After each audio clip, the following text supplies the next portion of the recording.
Hey everyone, hold everything. The first issue of Batman Hush 2 has finally been released. Yes, the continuation of one of Batman's most famous sagas has just come out, and it features the same team that created the first arc. Join me in this video as I show you every detail of the issue, and we'll also chat a bit about this story and what's to come. What's up guys? Welcome to Comic Chronicles. Batman Hush is a saga that debuted in the early 2000s and has become one of the most famous stories about the Dark Knight. In fact, it's often included in the top Batman comics lists of all time, so its success is undeniable. If you want to stay on top of everything happening in this saga and get the latest from DC, don't forget to leave your bat like on this video, subscribe, and hit the bell because I'm already preparing more videos about DC's news, and you don't want to miss out. Subscribe to be one of the first to know everything.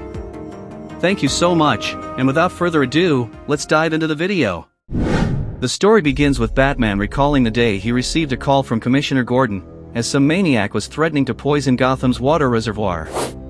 This maniac was the Joker, and now, he's resurrecting his past crimes without revealing the reason why. One of the Joker's henchmen starts releasing a bunch of laughing fish into the Gotham reservoir, but Batman catches him off guard. While Batman is investigating the crime scene, he is surprised by the Joker himself, who hits him with a crowbar, and then the clown kicks the bat into the water reservoir, causing Batman to be attacked by the laughing fish. Batman is seriously injured, but he saves himself when the defense mechanism in his mask is activated as someone tries to remove it against his will. Both the fish and Batman get electrocuted, and soon, the Dark Knight loses consciousness and is rescued by someone afterward. Meanwhile, the Joker is about to flee when a mysterious brute appears. By activating a mechanism on his neck, he forces the Joker to kneel before him. The clown soon faints after taking a heavy beating. As the Joker is taken away by this unknown figure, another person, dressed in black boots, observes and says, "Patience is bitter, but the fruit is sweet." Far away, at the clock tower, Batgirl Barbara Gordon tells Nightwing that she has lost the tracking signal on Batman. They try to locate him but can't. Something is wrong.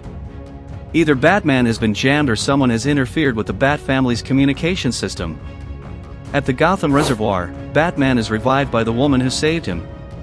The one who saved him is Talia al Ghul, daughter of Ra's al Ghul and mother of Damian Wayne. She helps the Bat, but this raises questions for Batman about why she aided him and how she knew where he was. Talia says she was on her way to visit Damian, but as soon as Bruce regains consciousness, she leaves. Next, the story shows what happened to the Joker. He is tied up and being tortured by Hush. While throwing scalpels at the clown's chest, Thomas Elliot says that once the Joker told him that Gotham is too small for two psychopathic killers, but now, Hush doesn't consider himself a psychopathic murderer.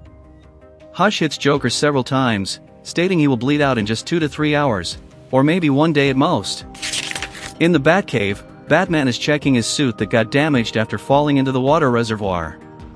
The Joker hit Batman in a critical area of the suit, which is why it was damaged. Batman wonders if this was just a lucky hit, or if the villain knew that information. Furthermore, he still has doubts about why the Joker repeated one of his past crimes, as that's not typical for the villain, and Talia al Ghul's appearance also leaves Bruce questioning this coincidence.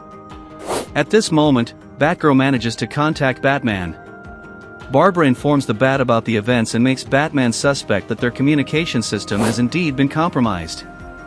Batman initiates a lockdown protocol and ignores any further messages from Batgirl.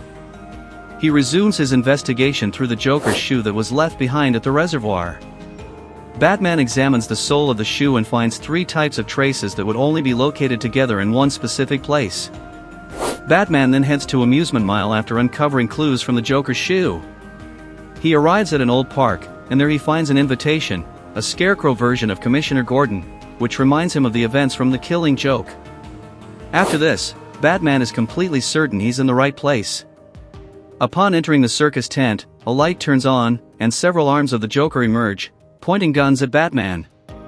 The Bat dodges the shots and throws a batarang to destroy the attack.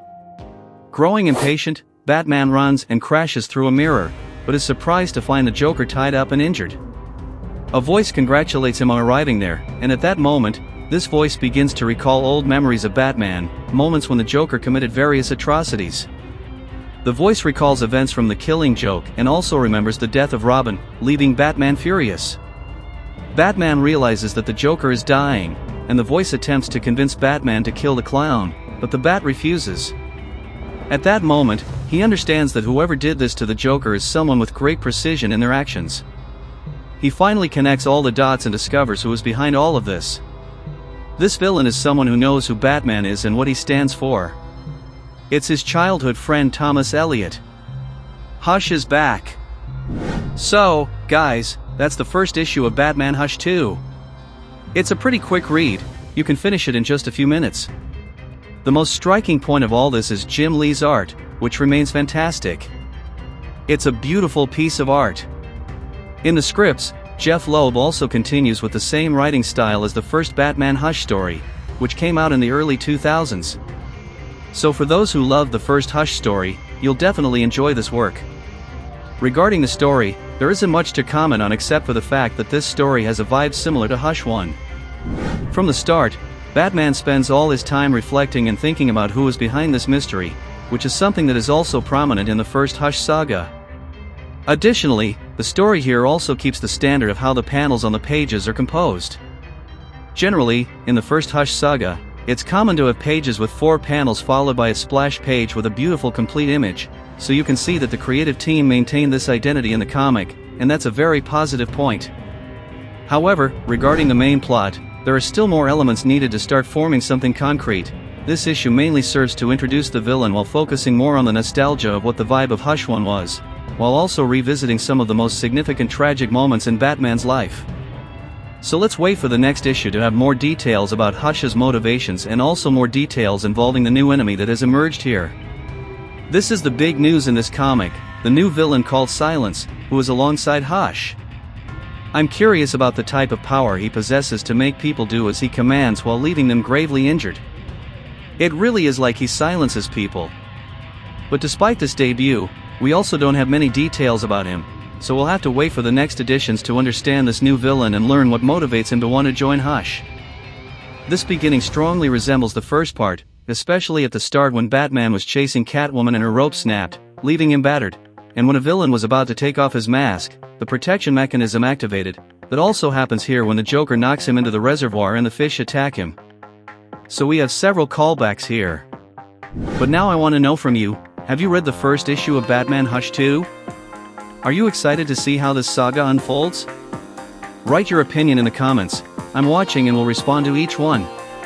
Don't forget to leave your like, subscribe to the channel, and activate notifications. There's a lot of great stuff coming from DC and Marvel, and we're covering it all right here on the channel. This is the best place to stay well informed about everything involving our favorite heroes. Thank you for being here, and see you next time.